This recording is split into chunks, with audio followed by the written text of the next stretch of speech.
Looking back on the week that was and forward to the week ahead. It's the Fantasy Football Hustle. Here are your hosts, Brian Drake and Dwayne McFarland.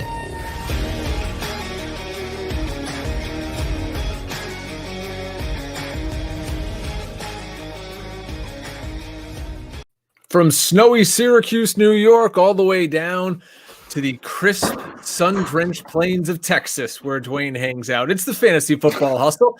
All across the fantasy universe, we hope you're doing well, and we hope you're still alive. It's week 15, and that means for most of us, fantasy football semifinals. So welcome in, everybody. We hope you're rocking and rolling. We're going to talk about the Scott Fish Bowl, where Dwayne and I both got booted this week, but we'll talk about some other bigger leagues too with a lot of money on the line. But welcome in, everybody. I'm Brian Drake from FightingChanceFantasy.com, and you know the analytical assassin from PFF and ETR. It's Dwayne McFarland. What's up, buddy? What's up, man? I hate to start the show with a bummer. I was really hoping your team would squeeze in. Like, I know you were just sitting there right on the cut line, like down to the end. And old James Conner really sucked it up. Let's start right there. That was terrible. Yeah, I'm going to need my that. My beverage is already made, so no cracking at the top, but yeah. So in the Scott Fish Bowl, it's 1,400 analysts and industry types and some fans and whatnot.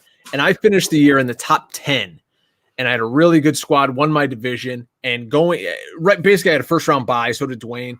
And if you are one of the top, I believe it's 10 this week in your division, just straight points, you move on. And I was in that top 10 with Devontae Parker's 0 and the 1.8 from James Conner, but it couldn't hold up through the Monday night affair. If I would have started CEH, basically I would have moved on. I don't know why I started James Conner over CEH, but maybe I figured, he could do what he did last week and just basically not play for me. But I'm out, and Dwayne, you got bumped as well, just a few points less than me, actually, in the same division. But, what can you do? Yeah, man. Patrick Mahomes, the picks are like major negatives in that format. So it's like, I can't remember how many it is, Drake. It's like -4 or -5 for a pick, and like incompletions or like completion percentage is really important. So, I mean, Mahomes in normal fantasy leagues had a good enough day that I probably could have advanced, but in that particular scoring format, which is what makes it so cool, it's very different than really anything you play in. Scott Fish does a good job with that. That was what cost me. I also had James Conner in my lineup, so that didn't help me at all. And then of course last night, like pretty much if you were anywhere close to any kind of cut line going into last night's action and you didn't have a player with all the points that were put up, you lost. In my home league that I talk about all the time, and I'm sure this happened to somebody else out there, but this is so crazy. I have to share this with the audience. So 2 of my buddies are going at it. The one guy who's the 6th seed, he gets in. He comes out like a hurricane on Thursday. Cam Akers, Rams D. Boom. He's up 40-0, okay? Now the other guy, he gets chugging along. Here comes JT. Here comes the big dog. Here comes Josh Allen. He's up by 50 going into Monday night. He's like, yep, hey, good luck with your Cam Akers. That was real cute. I'm moving on to the semifinals. Here comes Lamar and Kareem Hunt. The original 6 seed kid wins by 10 points. Just what a gut punch to sit there and watch Lamar rip the heart and soul out of your fantasy season last night. I'm sure it happened to a lot of you guys out there.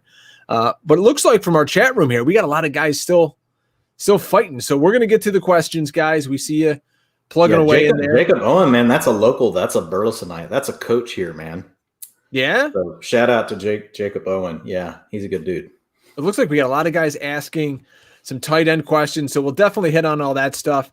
We'll go around with some news and notes right off the top here.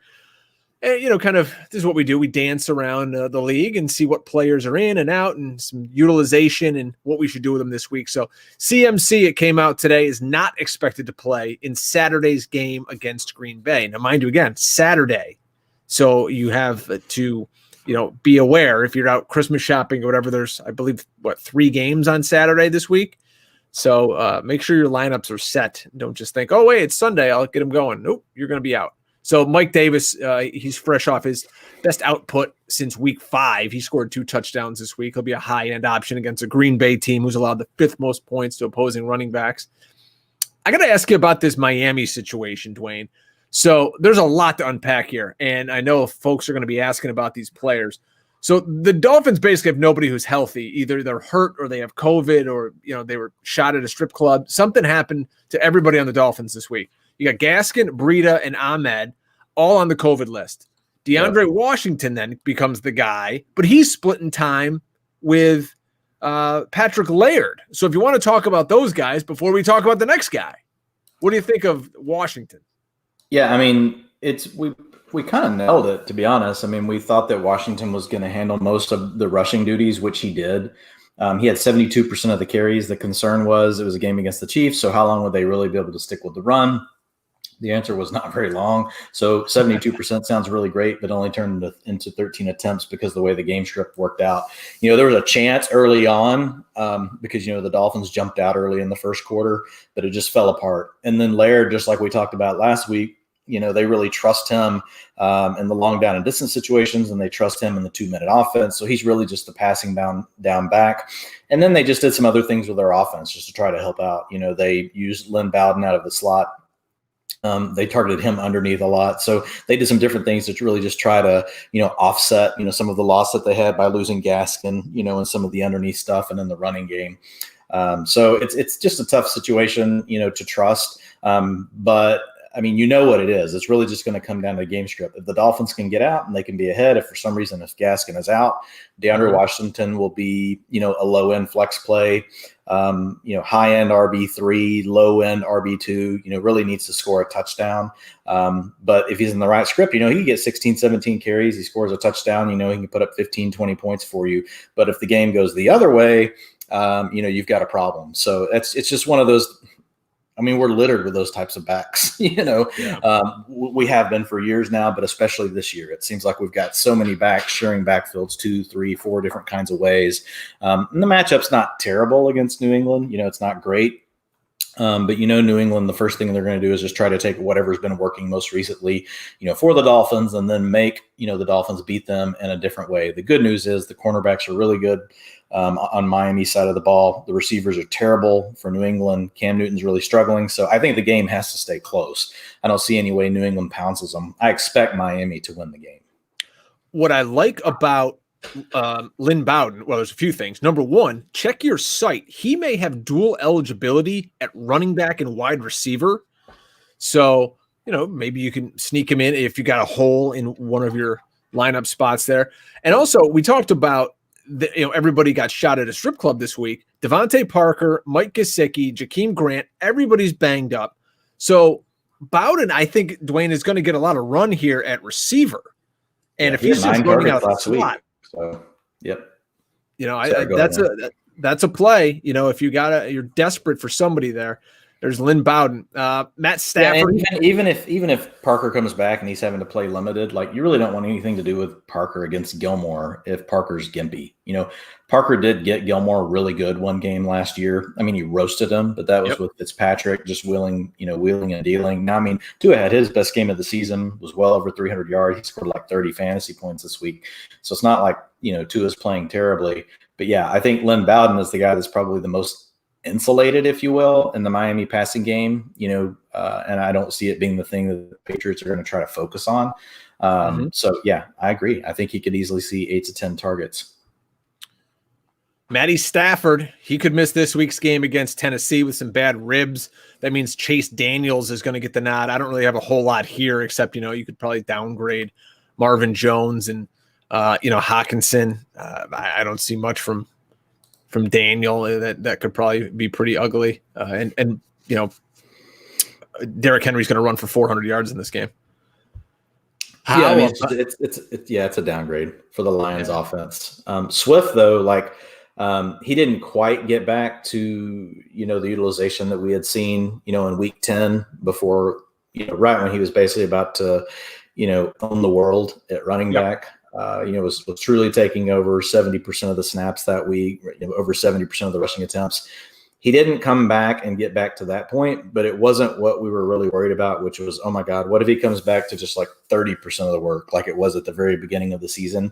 It looks like those days are in the past, and maybe he'll work his way back up to like that 70% range. But I think he's easily an RB2. It would help a lot if for some reason Matt Stafford could get to play this week. It sounds like they're holding out hope. But like you said, more than likely he's not going to play. I don't know why they would risk it. But this last week, he saw 54% of the snaps, 50% of the routes. And as far as the rushing attempts, he was right at 50%. His box score didn't really blow up, wasn't great. But he did manage to squeeze in, a touchdown. So he saved you if he played him. But I wouldn't be surprised to see Swift, back up in that 60, 70% of attempts range. I think you'll still see long down and distance. You'll see Kerryon Johnson on the field. Occasionally down inside the 5, you'll still see Adrian Peterson. But really, it was like 50% of the work was his, and then the other two were splitting the remaining 50%. I think we'll more than likely see it get to like a 60%, 65% to Swift, with the other two guys splitting the remaining. So he could still do some things for you in the fantasy playoffs. It'd be a lot better if you had Stafford back. But this week you do get Tennessee, who can give up, even though they shut down James Robinson this last week because they put all of their attention on that. And I guess they could do that again with Swift, but it's a good matchup for Swift. So I think Swift is an RB2 heading into this weekend. Dwayne, I don't know if I showed this to you before the show or not, but I'll show it to our viewers here, checking it out on YouTube. Whoa, I'm breaking stuff here, standing up. Got some new hustle swag, huh? Check that out. The new fantasy dude, looking good. Yeah, man, the old throwback logo. So I got that. Our friends at Veridian. If you go to @FF Hustle, it's our pinned tweet. You can go to our store, check out the shirts. We've got the throwback logo. We got our current logo. Whatever you're looking for, man. If you want to support the hustle, so check it out. And all the cool kids will be rocking this new one I made specifically for Dwayne. Wait till you see the logo that I've designed, folks, for Dwayne. It will be the hit of the analytics bro world on Twitter when this thing gets released. The hit of the NFL this week, though, Dwayne, was Jalen Hurts. So we led the show last week talking about the Eagles' new QB. And he got the start. They got the win over the Saints, which I'll be honest, I'm kind of pissed about because I want him to have a top 5 pick. He wasn't spectacular. I don't know if you caught the game, but he didn't throw a pick, and he didn't get sacked, and he didn't have all sorts of negative plays like Carson Wentz likes to have. Rushed for 106 yards on 18 carries. This is what I want to talk to you about. He's the he's like the weird doppelganger Lamar Jackson. So Lamar Jackson and him both can run. Lamar Jackson's an infinitely better runner than he is. Lamar Jackson he's more like, honestly, the guy you played, Taysom Hill. That's who he's like. Taysom Hill. Yeah. He's like a scrub Russell Wilson. But here's my thought. Everything Lamar Jackson throws is between the numbers. Everything that Jalen Hurts throws is outside the numbers. It was very weird the way that they scripted his throws because everything was outside the numbers. He didn't throw to the middle of the field at all. So, as you go forward with these Eagles tight ends, that may be an issue for you the next 2 weeks. But I just want to kind of get your thoughts on Hurts and Sanders and what it's done for this Eagles offense. Yeah, I think the biggest thing with Hurts that you love, if you do own him, is he had 14 designed rushing attempts. So those aren't scrambles. That's designed rushing plays made up for the quarterback. 14 of those attempts went to Miles Sanders. So essentially he and Miles Sanders are splitting the workload, rushing the ball.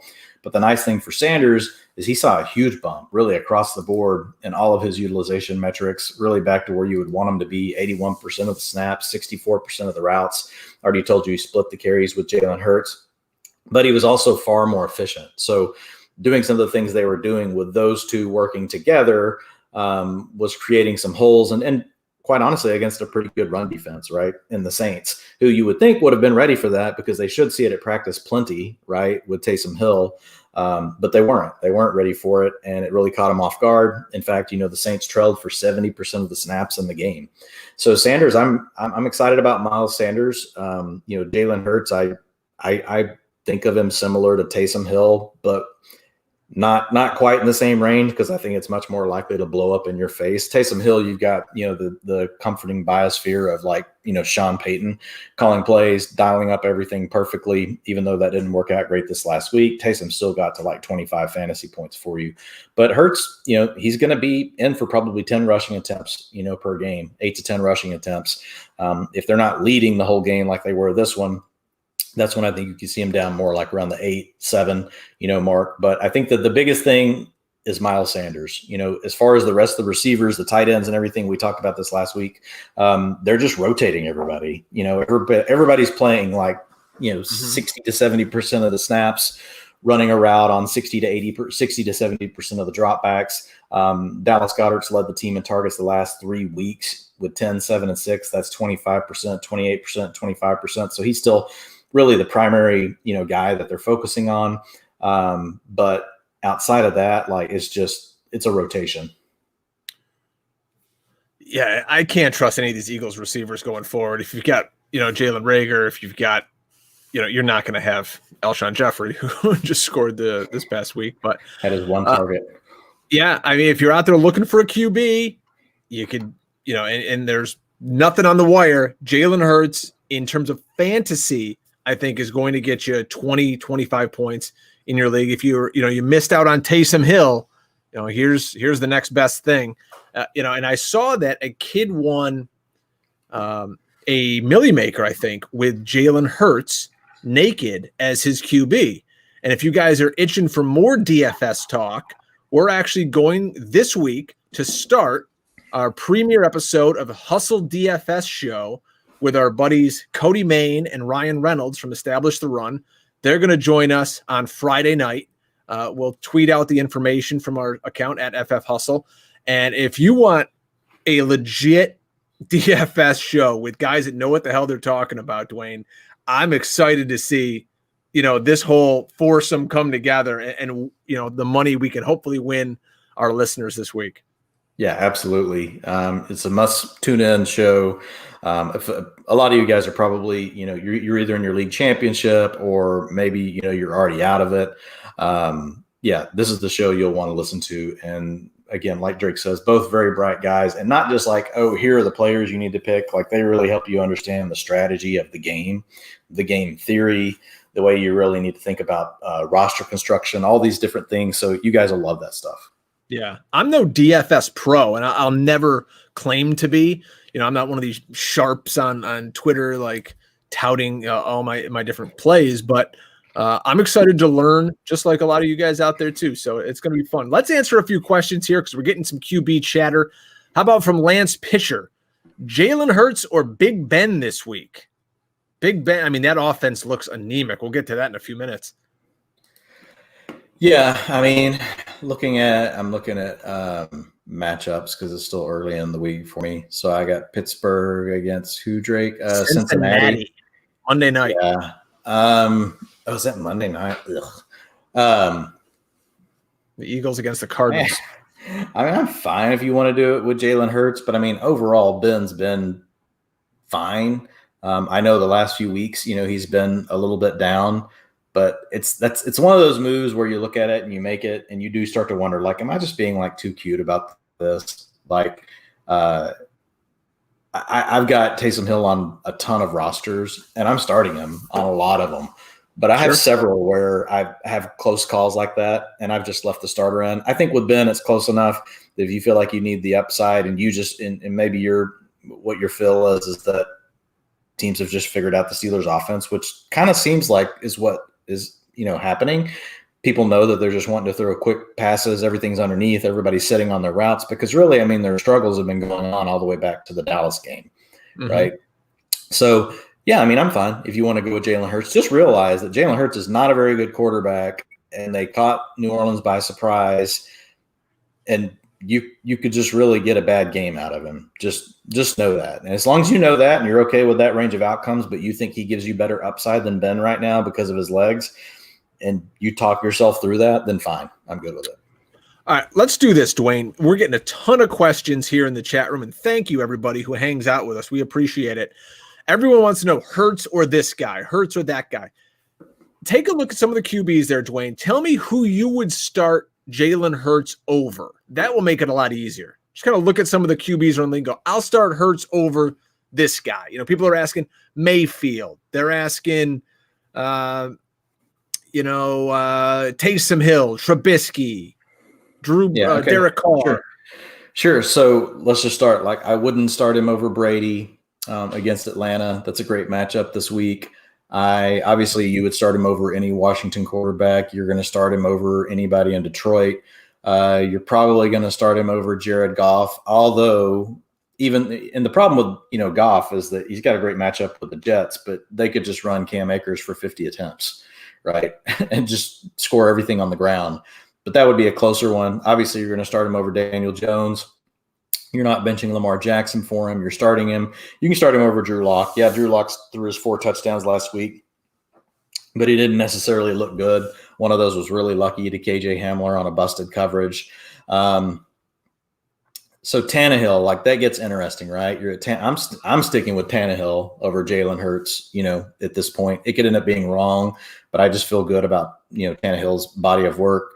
You're going to start him obviously over Nick Mullen. I'm fine starting him over Derek Carr. I know Derek Carr has a few blow-up games, but we also know that John Gruden is very, very willing just to run the ball, right? If he can get to a scenario where he can just run the ball, he will. But that one's really close. I would lean to Hurts there. Fine, we go with Hurts over Ben Roethlisberger. You're going to do it over the Indy quarterbacks. You're not doing it over Kyler Murray, not doing it over Taysom Hill. Obviously, you're not doing it over Rodgers. Matt Ryan, that's a good one, but you get the Bucs this week. If Julio Jones doesn't play, I would start him over Matt Ryan. If Julio Jones does play and he has Calvin Ridley and Julio, I would probably lean back to Matt Ryan. I'm starting Justin Herbert over him. I think I've hit most of the ones that would be questionable. Obviously, people are going with Russell Wilson over him. Josh Allen, you're keeping those guys in your lineup. I'm fine starting him against Trubisky. I haven't looked at Minnesota's coverage tendencies. Last week I used Trubisky in several spots. He doesn't have any big games on his resume, but on the games where he really has exploded, it's against teams that run heavy man that also suck in man coverage, which was the perfect recipe last week against Houston. They run man coverage about 40% of the time, but they're one of the worst in the league when they run it. And so Chicago caught him several times in that man coverage, and that's how Trubisky just truly torched the Texans. I trust that a little bit less against Minnesota, but it's not a tough, matchup, right, from a passing perspective. Baker versus the Giants. Yeah, that's fine. You can go Jalen Hurts. I don't trust Baker still. I think everything's built off this. I saw it last night. Did you see how inaccurate Baker was? Yeah, he came up with some big plays at the end of the game, but he struggled, through a lot of the game. They've got a great running game. Any others I missed, Drake? How about Cam? Oh, yeah. You can start him over Cam. That's fine at this point. Yeah. The thing with Cam I worry about is for whatever reason, if New England gets behind, in a game, you just never know when they're going to say, screw it, it's Jared Stidham time, because it's time for us to just learn. Now, right now, they're still in the playoff race, so Cam's probably safe for this game. But I think you're fine, to go with Hurts over Cam Newton. Kirk Cousins would be the next one. I might go with Jalen Hurts over Cousins this weekend because he's got the matchup against Chicago. Unless you've got Justin Jefferson or Adam Thielen on your roster and you feel like you need upside, then you might go ahead and go with the stack, right? And you'll keep, Cousins paired up with your receiver because there's a ton of teams in the playoffs that have those two receivers on them. Almost every playoff squad I've looked at has one of those two receivers on them. We were getting a question here, and this will kind of springboard me into my next topic, and that's the Houston Texans. They're a mess. We know they fired their coach earlier this year. They've got the suspensions, and guys are hurt, and it's a disaster. So Brandon Cooks was an inactive on Sunday. That left us with Kiki Kuti and Chad Hansen as the main wide receivers. So Dwayne, Kuti saved his day. He got a touchdown, but overall, It was a letdown. He caught 3 balls for 24 yards. We got a ton of questions on him last week on our little pop-up Friday show. Hansen, he's got 14 targets the past 2 weeks. He caught 7 for 56. Someone's asking us in the chat room, he's worried about Watson. And do you trust any of these receivers going forward and Watson in the semifinals? Well, this is a scrub squad. Yeah, they do. Well, we got to see if Brandon Cooks is going to play or not, right? If Brandon Cooks plays, I feel a little better. This is Indy, who QT nailed for 140 yards just 2 weeks ago. The opposing defense just decided they were going to take QT away. And so that's what they did. QT lined up in the slot. His routes were only 6% less than the week before. He just wasn't targeted as often. It's like you said, it was Chad Hansen. And then Stephen Mitchell Jr., he was on the field for 92% of the snaps, 93% of the routes. He had 5 targets, so that's 19% target share.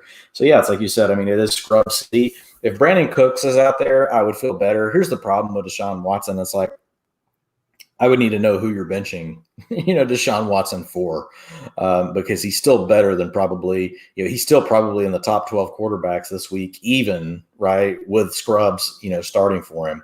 And again, Brandon Cooks is a huge piece of information. He was kind of a late scratch, he wasn't like a right at the game time scratch, but he was supposedly as of Saturday night playing. And then Saturday morning we wake up, and you're hearing all these rumblings that he may not play.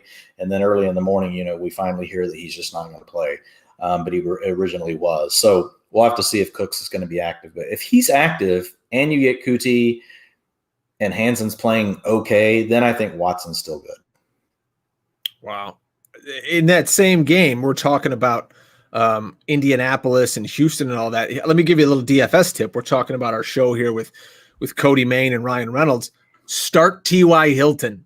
Guy's got like 85 catches for 1,500 yards and 10 touchdowns in 16 career games against the Texans. I know you had a little something on T.Y. also. Yeah, I mean, on Hilton, the good news is the last 2 weeks he's hit 87% routes run per dropback. And the weeks before he was really struggling. He was down in the 70s. He was in the 60s. And that can just be problematic. Now, his snaps are still down like 73%, 62%, 67%. But we don't care about snaps, right, for receivers. We just want to know, are they on the field running around when the quarterback's dropping back to pass? And for the most part, T.Y. Hilton is. He's not like in the elite range, but he's in that established veteran, let's kind of keep him fresh range where they don't put him out there every single play, every single route. The biggest thing, though, 87% is fine. 31% and 27% of the targets. But what I'm liking, Drake, that gets me excited, about T.Y. Hilton is in 2 of the last 3 weeks, he's had an ADOT over 15. So in week 12, he had an ADOT of 15.2. Last week, he had an ADOT of 20.1. That's 141 air yards, 55% of the team's air yards. So they're starting to let him stretch the field vertically again more. That wasn't going on early in the season. So if all of a sudden you're going to get 6 to 8 targets, you're going to get some man-on-man, man-v-man matchups versus some bad cornerbacks for, the Texans. Phillip Rivers is willing to push the ball vertically down the field to T.Y. Hilton now because they're having Michael Pittman's working all the underneath stuff now. He's the guy running like the 4 to 6 yard, average depth of target stuff, crossers and things like that in the Frank Reich offense. Yeah, T.Y. is getting more big plays down the field. So, I think he's fine. I was a little hesitant, to give the yes on him as like a wide receiver 2 last week, just because I was worried about the routes. We didn't have a good enough trend yet. I thought he was fine as a wide receiver 3, or a high end wide receiver 4 flex type, as long as your expectations it's all about setting expectations straight, whenever you're thinking what you're going to get out of these guys when you put them in your lineup. But now I think, T.Y. is squarely on the wide receiver 3 conversation. You could even argue he's a wide receiver 2. And obviously, looking at the last 2 weeks, he's got wide receiver 1 upside. So listen to the Fantasy Football Hustle. Brian Drake, Dwayne McFarland. He's from PFF and ETR. I'm over at fightingchancefantasy.com. Go check those sites out. Tons of great content there. Make sure if you guys are watching on YouTube, like the show, put a comment down there. Subscribe to the channel. We really appreciate it. You guys have been so instrumental in the growth of our show. It's not just Dwayne and I sitting here talking to microphones. It's the feedback we get from you guys, talking to us on social media, hitting us up here in the chat rooms. You guys are the reason that this show has grown from 2 guys in a basement into, guys working for major websites. So we thank you guys very much. And, we're going to make sure we try to answer as many of your questions as we can. A question in San Francisco, Dwayne, is Deebo Samuel. And the question might be, will he play again this season? And I don't think he's going to with his hamstring. And that's just going to mean more work for Brandon Aiyuk. Dude saw 16 targets on Sunday. He gets your Cowboys this week, who allow the 7th most PPR points to wide receivers. So giddy up, Brandon Aiyuk. Yeah, Aiyuk he's a lock for probably 100 yards, 6 catches, and a touchdown this week. It's hard to give anybody a lock for that kind of stat line, but like you've seen the Cowboys, Drake. I know some of the people in the chat room have seen the Cowboys. There's not a lot of confidence in what's going on at cornerback, and what little decent play they were getting, those guys are injured right now. The pass rush, they can get going from time to time, but the 49ers aren't the type of team that really allow you to get your pass rush going, right? They do enough misdirection type stuff. They'll use the screens, the boot outs, the play action. They do just enough to keep like a really a hyperactive defensive line from just really being able to get too comfortable, pass rushing, the quarterback. Plus the Cowboys are super weak up the middle. So if for one reason or another, Raheem Mostert is out, I think this was actually a question in the chat room. Mm-hmm. Jeff Wilson is definitely the guy to own. It's come down to where it's just those two guys, despite Jerick McKinnon as well as Tevin Coleman being active over the last 2 weeks. McKinnon's not even getting the third down looks anymore. He's not getting the 2-minute offense, not getting the long down and distance. They've been splitting all of that work really between just Jeff Wilson Jr. and Raheem Mostert. Now, obviously, we know if Mostert's out, they're going to get someone else involved, with Wilson. But I think Wilson will be the lead guy. So I think if for some reason Mostert's out, I would look at. I think Jeff Wilson's an RB2 this weekend, right? He could easily pop for 80, 90 yards, and he could score 1 to 2 touchdowns. The Cowboys are pathetic against the run. The Cowboys are just pathetic, period, like against everything. So I fully expect the 49ers to throttle the Cowboys because they have this thing known as a head coach who actually understands scheme. He doesn't care if his players are hurt. He's not going to cry about that. Like he's just going to figure out what he's got to do. He's going to make the best of it. They're going to destroy the Cowboys. And they're like, they've got just as many injuries, if not more, right, than Dallas, but they're just a better organization. Only 20% owned in Yahoo is Jeff Wilson Jr. When we get to our little waiver wire rundown here, he was my number one running back to add. Mostert getting an MRI on his ankle. That doesn't sound promising. What sounds promising? Real quick. If the game were to turn into a shootout somehow, if the Red Rocket got going, the one other guy you could look at, like in super deep leagues, would be Kendrick Bourne. He was out there for 94% of the routes. He had 7 targets last week. Not too shabby. Not a guy. I consider him wide receiver 4 like material. Mm-hmm. But if you were just, you're starving for someone to put like in your second flex spot, but you need the game script to really go your way because it's most likely going to be Aiyuk in the running game. I'm building this DFS lineup right now. I already got T.Y. Hilton and Brandon Aiyuk. So we're building our core right here. Let's talk. I want to quickly, Dwayne, touch on something that we hit in the preseason, and you're Mr. High Stakes, and you've got a squad that's set up to possibly win some big time cash. So I wanted you to talk to the folks about the team and the construction and the kind of money you might be looking at here. I mean, we'll see. It's the league that, I've done pretty good in, several times, like over the last 7 or 8 years. You just got to have things break your way. I've finished 2nd, 3rd, and 4th in this thing. It starts off with 10,800 teams every year. You have to basically win your league or win the points in your league. And then you get into this championship round, which is a 3-week point race from week 14 through week 16. Your starting score is your average score from weeks 1 through 11. So that's basically how it starts off. So I've got a team that's in 26th place right now. Averaged 155 points in the season, scored 196 points this last week. But I did go back and I just looked up this team's performances. And this team has Jonathan Taylor in its RB2 spot, and he's pretty much been there all year. So it's been like doing this without him. So here are the points this team has put up every week. It's put up, here's week 1 was 168. Week 2 was 191. Week 3 was 195.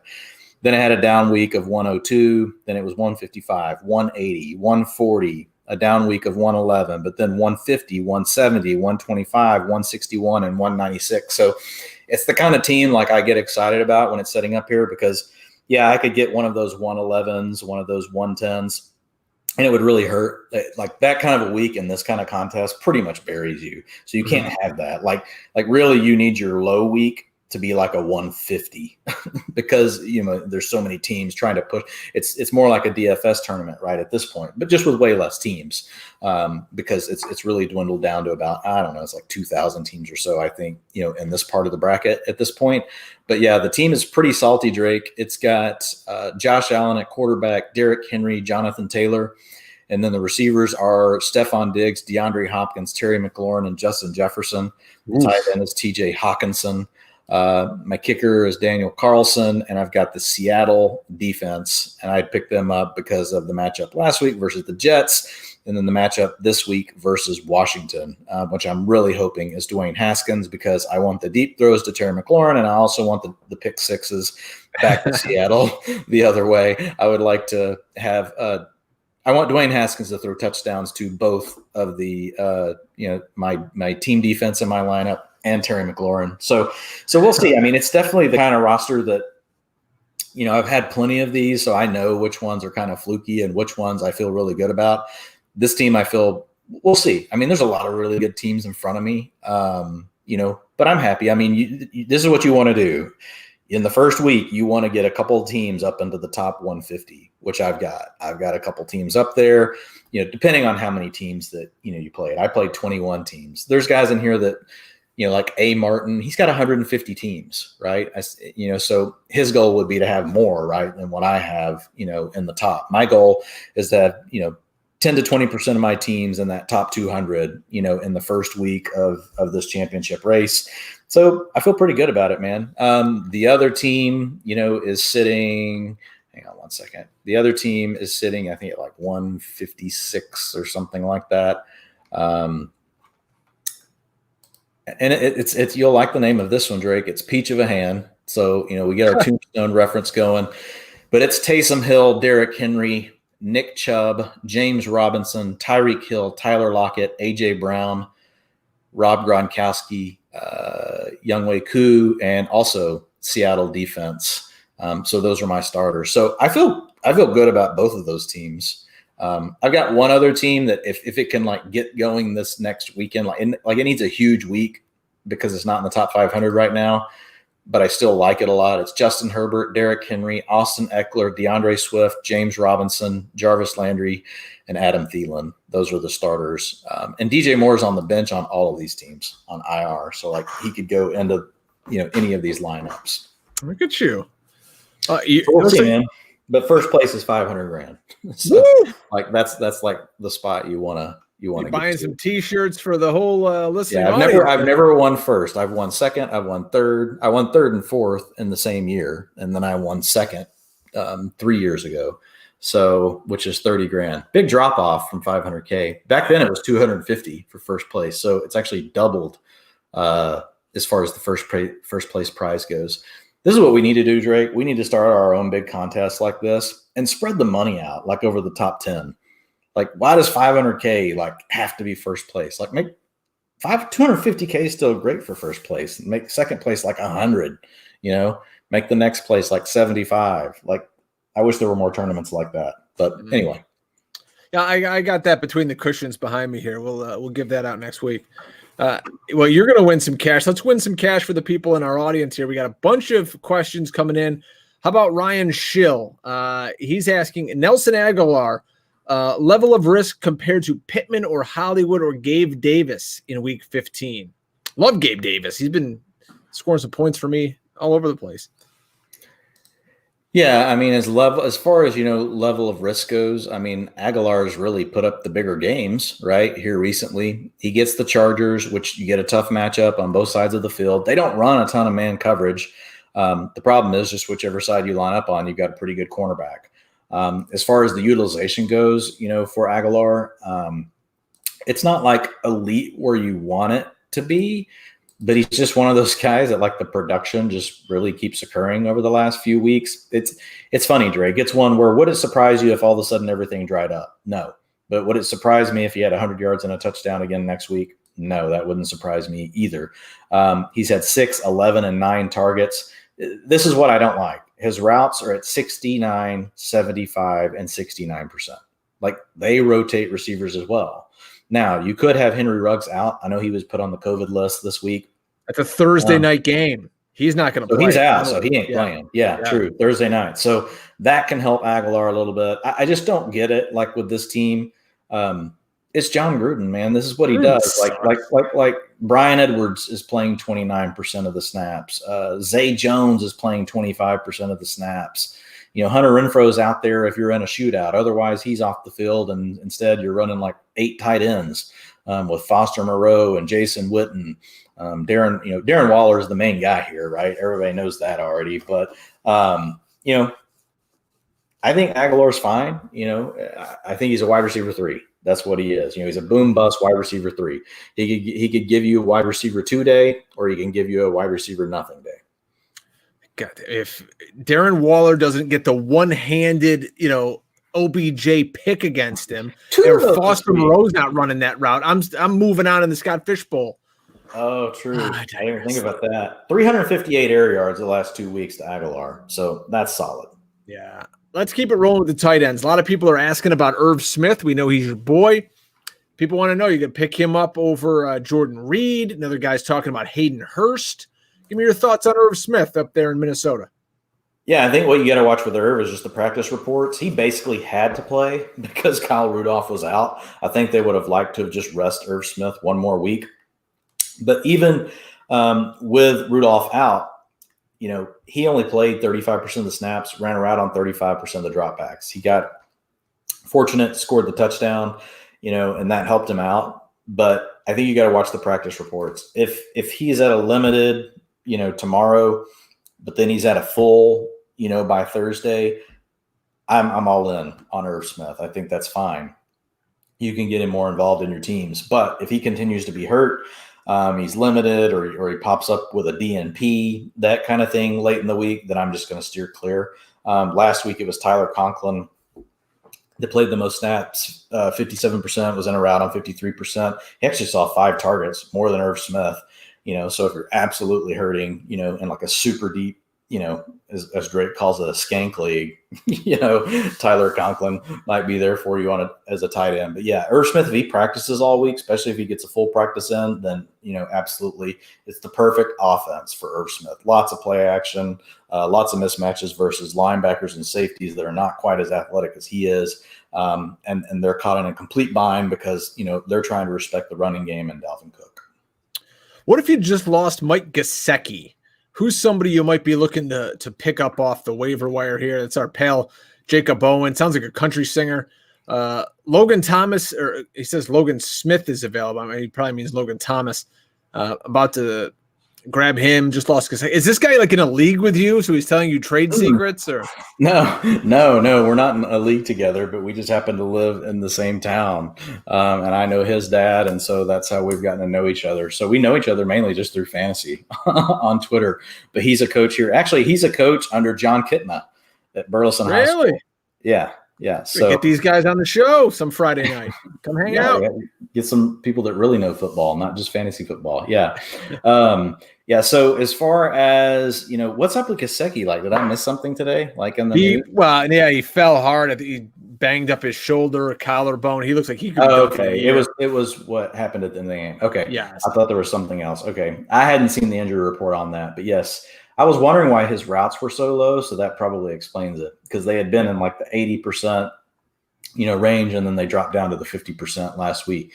So yeah, if you're without Gesicki, I mean, here's the deal with Logan Thomas. It's I have to look back because I have to see what that was like with Dwayne Haskins, because they're saying Alex Smith could play this week, but they're not for sure.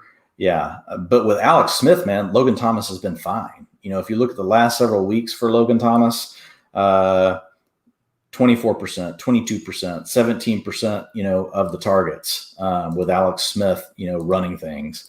But if you go back to, the time where we had Dwayne Haskins running the offense, and that doesn't mean this is going to hold true, but it just wasn't as good. Now, early in the season, it was fine, 8, 9, and 7. So he's had strong weeks with Haskins as well, but there was a real dry spell there in the middle. And the problem with Haskins is he throws a lot of uncatchable balls. He sucks. Which is problematic. So yeah, that class, of quarterbacks is not, looking so good, right?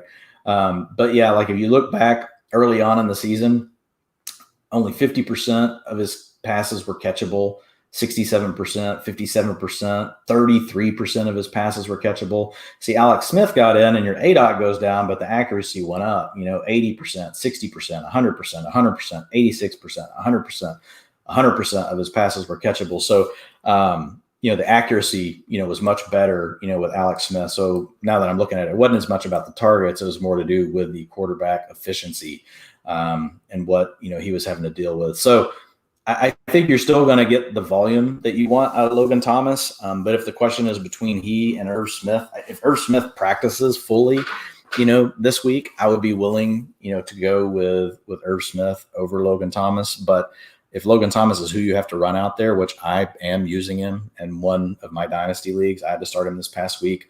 8, 9, and 7 targets early on from Haskins, 9 and 7 targets over the last 2 weeks. You just got to roll with it if you got to roll with it.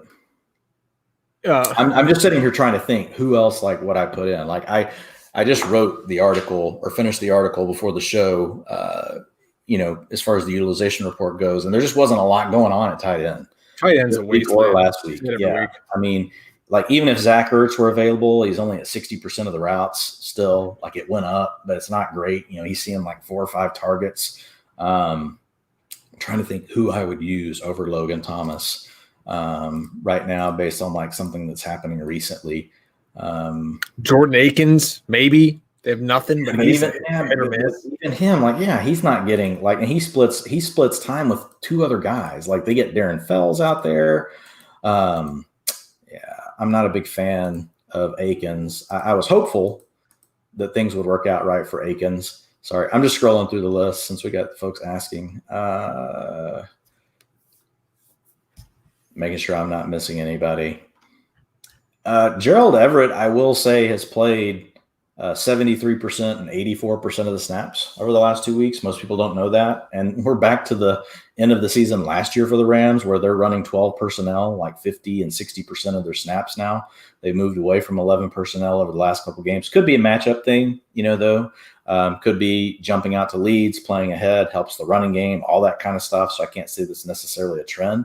But his routes aren't great. Like his routes are like in the 50s and 60s. 2, 7, and 3 targets. So that would be one option. It sounds like Austin Hooper will be back this week, so he could potentially be on the wire. But that's pretty much it, man. I'm sick of. I guess our other guy that we've talked about before would be Komet, right? For Komet. I was going to bring him up. He's had 7 and 6 targets over the last 2 weeks.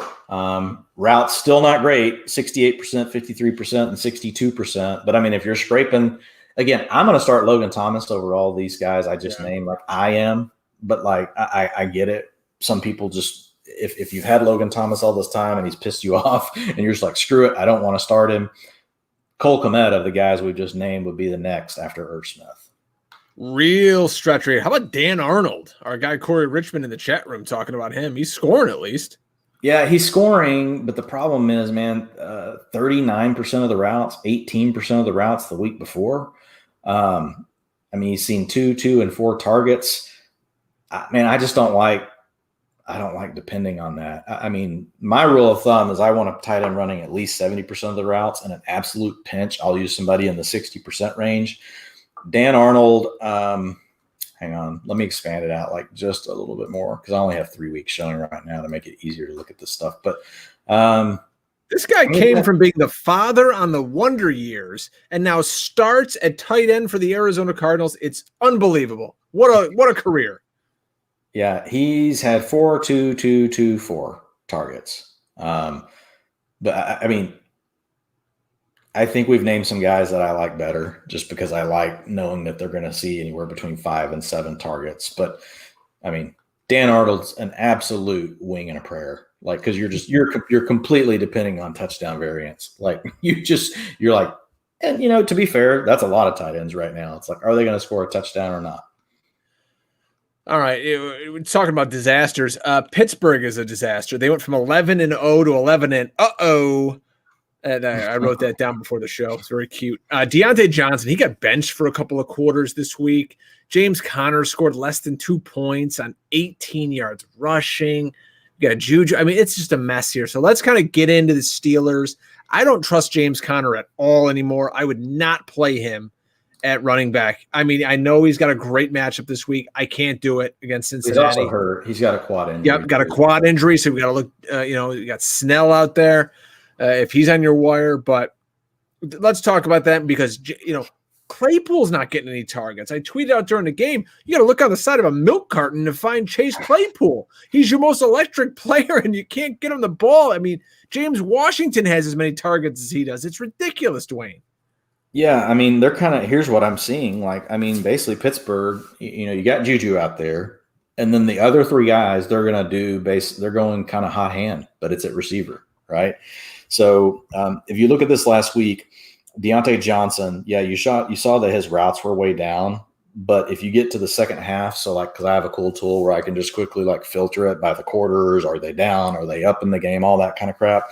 And so in the third and fourth quarter – and all the snaps were trailing in those quarters. It didn't really matter. All of the third and fourth quarter, Deontay Johnson ran 100% of the routes. So every time Ben dropped back to pass, Deontay Johnson was on the field. Basically, they shamed Deontay Johnson. He got that bad parenting where you just shame them. I don't know if you've ever done that to your kids, Drake. I feel bad doing that whenever they were younger. I look back at it now and I think, man, I was a prick doing that. Shame. Ding, ding. Yeah, not good. Exactly. That's basically what happened to Deontay Johnson. He got the shame bell, and had to walk through the streets of Westeros or whatever that is on Game of Thrones.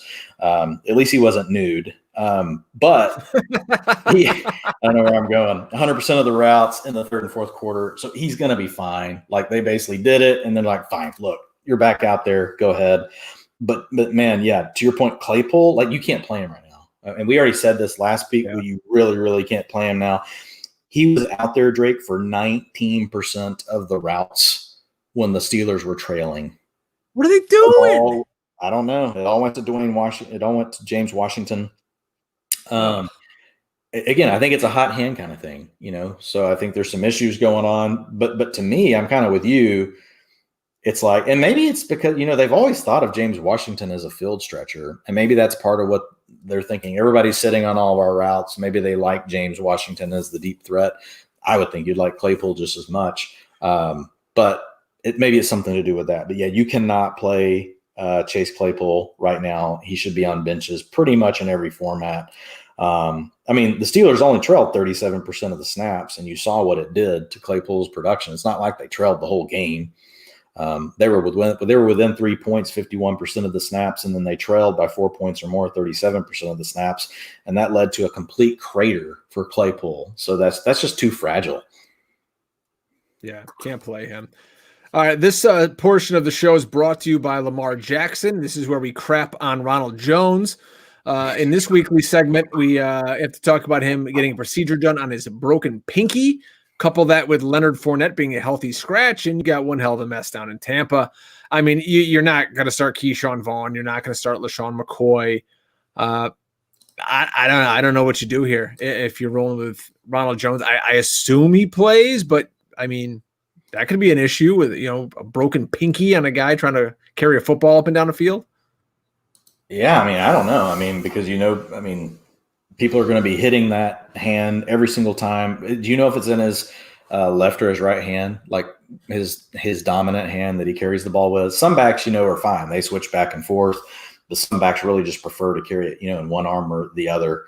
So I don't know the answer to that on Ronald Jones. What I will say is with Leonard Fournette being out of the game, it didn't really matter for Ronald Jones from a standpoint of the way they treated him. He still was just a 2-down banger. He didn't have to give up any of those types of carries to Fournette, so that did get his snaps a little higher and got his rushing attempts a smidge higher. It was he saw 69% of the attempts. The week before, he saw 64%. The week before, 56%. The week before, 64%. So, it's not like he got a huge net gain, right, out of Leonard Fournette being out. And he's still at the kiddie table when it comes to 2 minute, the 2 minute offense.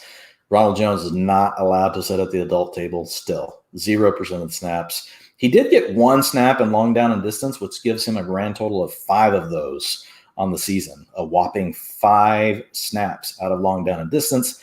We've said it before. This coaching, they don't trust him in any kind of situation where Tom Brady could get hurt. They didn't trust him last year in those situations.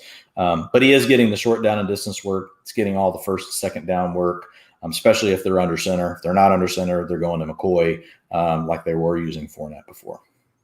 But yeah, I'm with you. It's like if he's out, I don't know what to really tell you. My best guess, is if Fournette's active, it's Fournette, right? But if not, my best guess would be Vaughn. That would be the next guy up to try to fill Rojo's role. Hey, dude, Drake, it's been the month of the rookie. Like every rookie is basically broken out now. Like Cam Akers was sitting on the scrap pile. We thought, no way. Oh yeah, Sean McVay's just kidding. 29 carries last week. So you could see something from Keyshawn Vaughn, but to your point, if you're in a fantasy championship game, are you going to want to put Keyshawn Vaughn in your lineup? You're not going to feel good. Yeah. I mean, we got a question here from our pal Justin Smith. Are guys like Tyron Johnson, Gabe Davis, or Kendrick Bourne better than putting Chark out there? Now, you want to talk about reaching deep. We're talking about Tyron Johnson. He went 6 for 55 and a touchdown this past weekend for the Chargers. Now, Chark is going to get back Minshew. That was announced today. So I think I would still play Chark over those guys. But what say you? It's a tough matchup with the Ravens, but it's not as tough as we once thought. DJ Chark, right? A lot of it's been the quarterback. It hasn't been him. I don't know. For whatever reason, I watch too much of Jaguar games and go back and watch them. Maybe it's because I want to see. I'm surprised you don't have a drinking problem at this point. I'm developing one from watching the Jaguars. But over the last 2 weeks, he's got 130 and 144 air yards. He's got 7 targets and 9 targets on ADOTs of 18, 7, and 16. DJ Chark is so freaking due. And it's not like the guy can't do it. We've seen him do it. I'm putting him in the DFS lineup. We got T.Y. Hilton. I got Hilton. I got Chark. Who's the third guy I'm putting in there? Oh, Aiyuk. Well, you need, and sorry, folks, I'm trying to win money over here. You're going to need Chark because your other 2 guys are going to be chalk. So you're going to need a non-chalky guy, and Chark almost rhyme. So you can go with that. But the thing with Chark is he's going to need Marcus Peters on him. He needs the guy that he can hit with the double move and hit the deep ball. But he and Minshew had some magic going, in the games where they were both healthy at times early in the season, Drake. So I do think that ultimately helps out Chark. I just hate that it's the matchup this week with the Ravens. Again, not insurmountable like we once thought. Marlon Humphrey's really good, but he can still be beat. Marcus Peters is good, but we know he can be beat, especially on deep balls. And he'll act like his ankle got hurt when he falls down in coverage because that's just him. He talks a lot of trash when things are going good, and when things are going bad, it's somebody else's fault. That's just the story of Marcus Peters. But it's back to the question, Gabe Davis, man, you're going to have to watch him because John Brown's back. John Brown's been cleared. He's practicing. If John Brown plays, you've got to get Gabe Davis out of all lineups. And if you're looking at Tyron Johnson, we'll see. Mike Williams was already a limited practice this week. But I can't trust Tyron Johnson. Even though he did what he did last week, here's the way I look at it, Drake. Can we trust Mike Williams even when he's healthy? No, you can really only trust Keenan Allen and Austin Eckler in that offense. You can trust Hunter Henry because the bar is low for tight ends, right? He's right there in the middle of that, just kind of, blah, tight ends that get 6-7 targets and you just hope they catch one of them for a touchdown. Hunter Henry's right in the middle of that.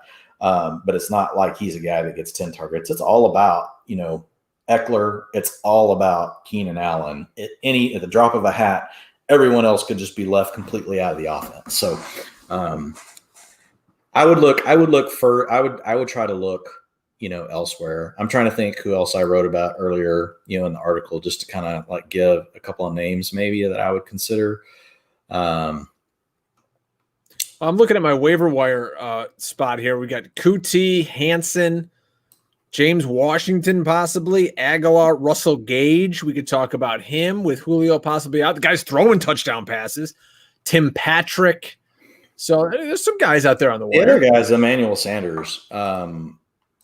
He was dropped, I know in quite a few leagues because things just, weren't going well. But finally in a matchup where they were behind, to your beloved Eagles. He was going against about an 11th string street free agent corner on that play. Right. But he's also still their best route runner, period. 91% of the routes also for Michael Thomas. But Emmanuel Sanders is a guy that could definitely this week against the Chiefs, they're going to need the firepower. They're not going to be able to run veer all game. With Taysom Hill, they're going to have to throw the ball. So I fully expect, the Saints to have to get Alvin Kamara back involved in the passing game, which, hey, we should probably give a round of applause for that. 10 targets, 28%. That was nice. So Emmanuel Sanders could be another name, to consider there. We already talked about Lynn Bowden Jr. earlier. If you're looking for a running back off the wire, my top option, Jeff Wilson Jr.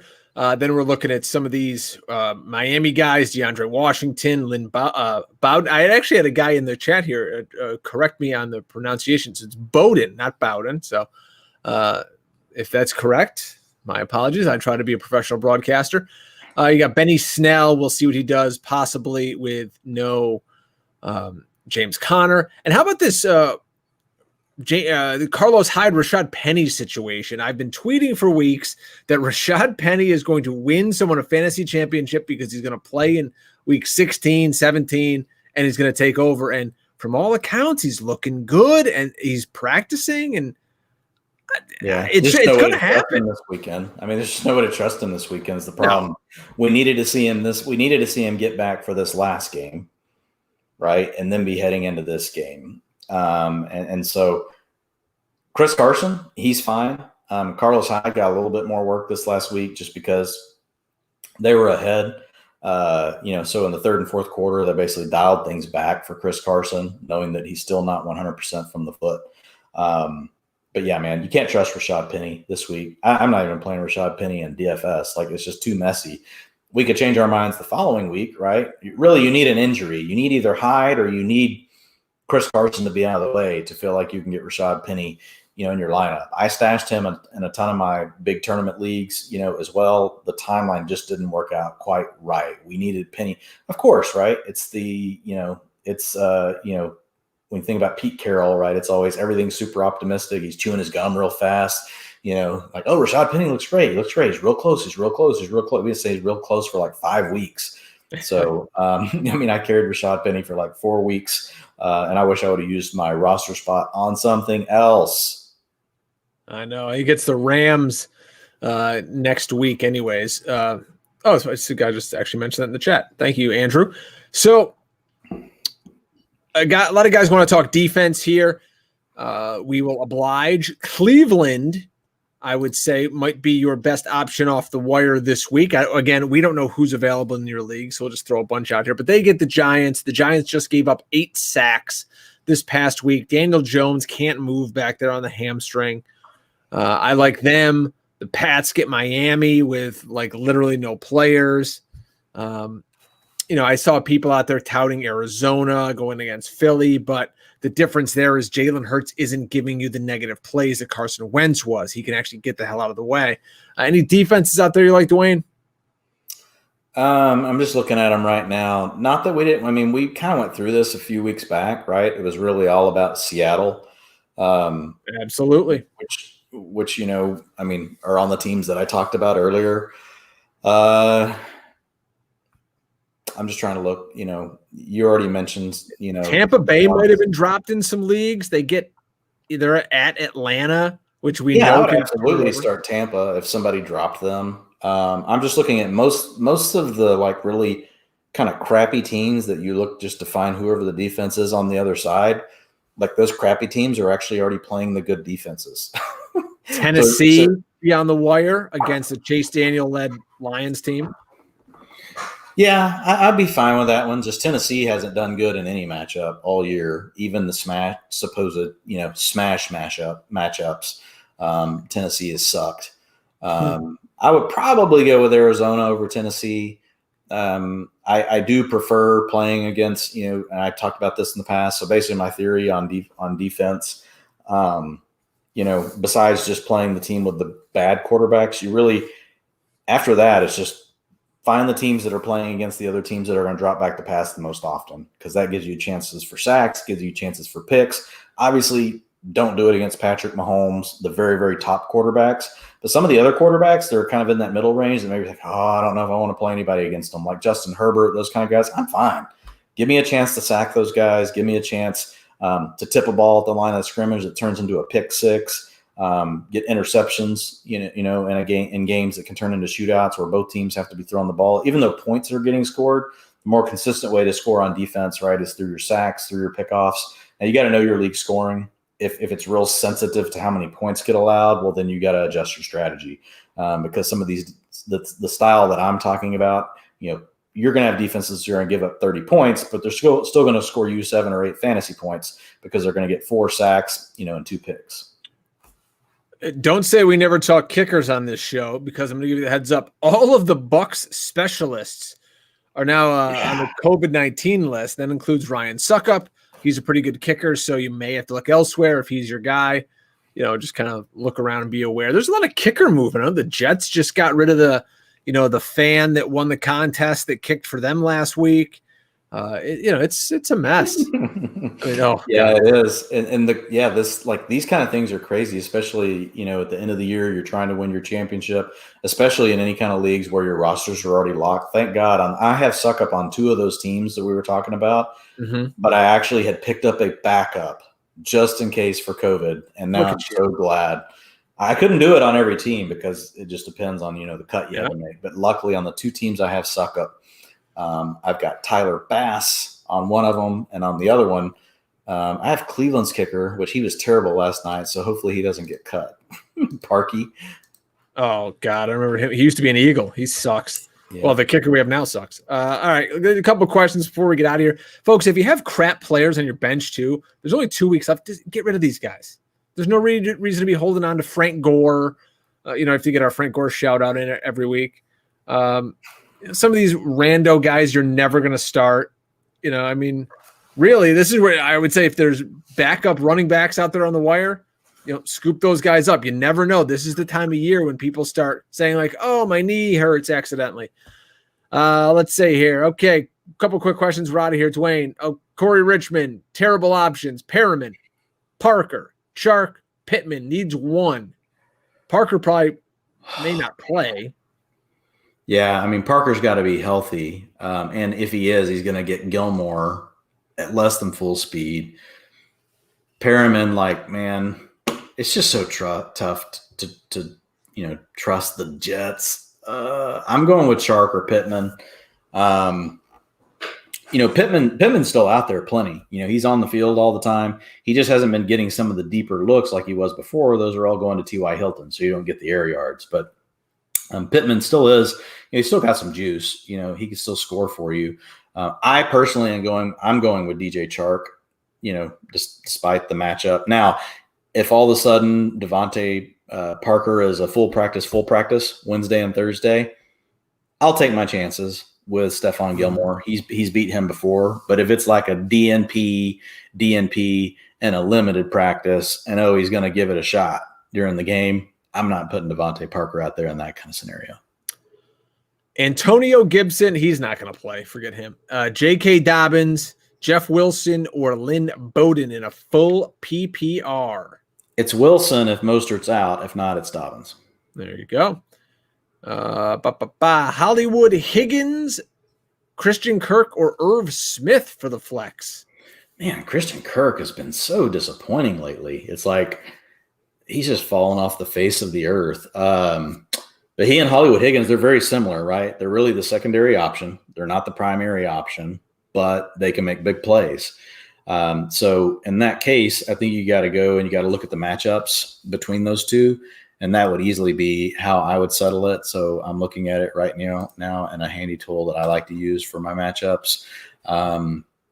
Let's see. We've got Christian Kirk is he gets the Eagles. Is Darius Slay playing? Isn't he battling like a concussion? They're so banged up in the backside, man.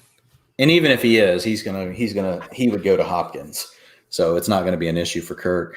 And so that's fine. That's a good matchup.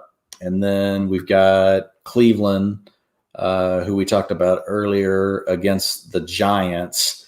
And he could get the shadow treatment because I don't think they're going to shadow Landry because they move him around so much. I think I'm going to lean slightly to Christian Kirk, Johnny, on that call. But, it is a pretty close one. Carlos asks, Chris Carson or Cam Akers? And whoever remains, would you prefer them or Michael Thomas at flex? Wow. Dude, I'm going with Cam Akers.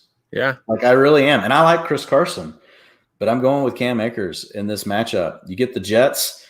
Cam Akers for 2 weeks straight now, has led the way. Now, listen, if he comes out and he hurts his shoulder, but look, Chris Carson could hurt his foot, right? So let's just set injury aside.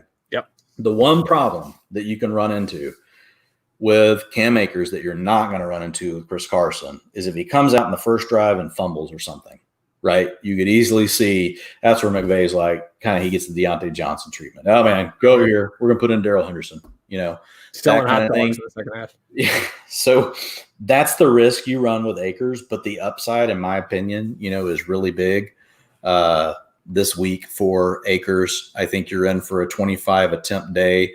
I think you see 2 touchdowns. I mean, the problem for, Seattle is you get Washington, and they've been really, really good on defense. So, Chris Carson could have some problems. It could be tough sledding for Chris Carson. So I'm going Cam Akers, man. What about you, Drake? I want to hear your thoughts on that one. I would do the same. I'd play Cam Akers right there. In terms of which one would you prefer at the flex, I would go Michael Thomas there over Chris Carson. Yes, agree. I'm going Akers and Michael Thomas. All right, we got a guy going for a 4-peat. Holy moly.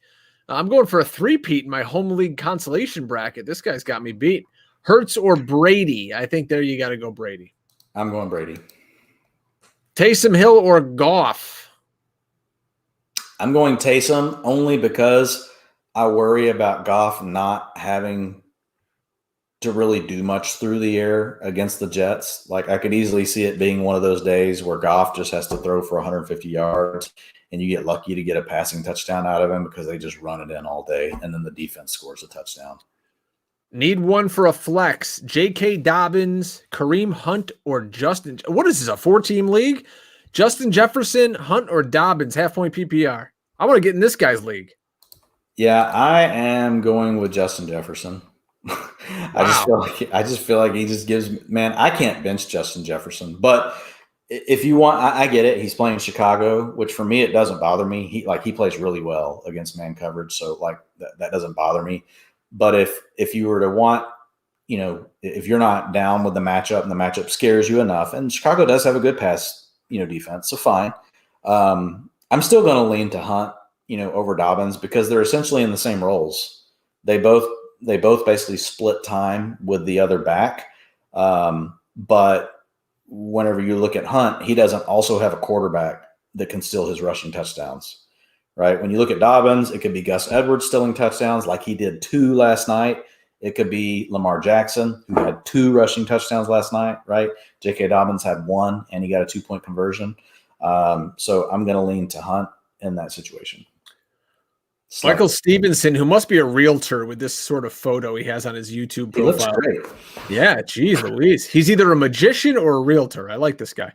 All right, Kuti, Lamb, or Shepard at the flex in a full-point PPR? Kuti.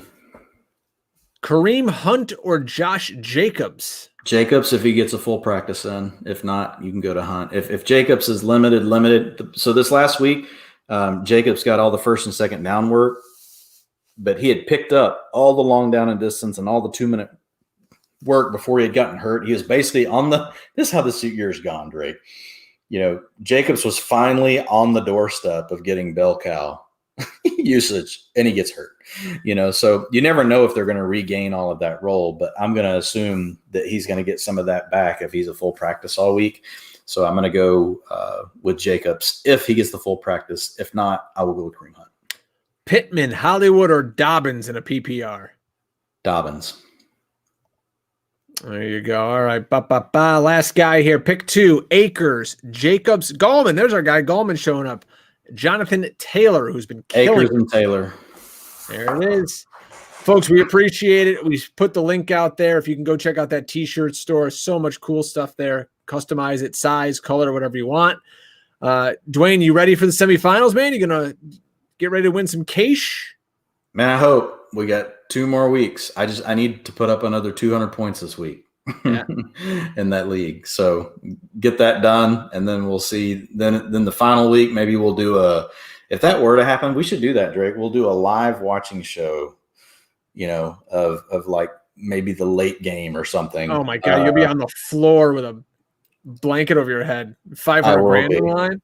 I will be, but Jeez, it'll be entertainment for people. If you want some entertainment later this week, Friday night, we're going to get our first ever DFS show fired up here. Exactly the same place as you find The Hustle, right here on the YouTube channel and Twitter and whatnot. Again, we're going to be joined by Cody Main and Ryan Reynolds. You read their stuff over at Establish the Run, so that'll be a good time. So for Dwayne McFarland, I am Brian Drake. Good luck in the semifinals, everybody. We'll see you back here next week, God willing. Go shovel some snow if you live here in the Northeast, and never get out hustled.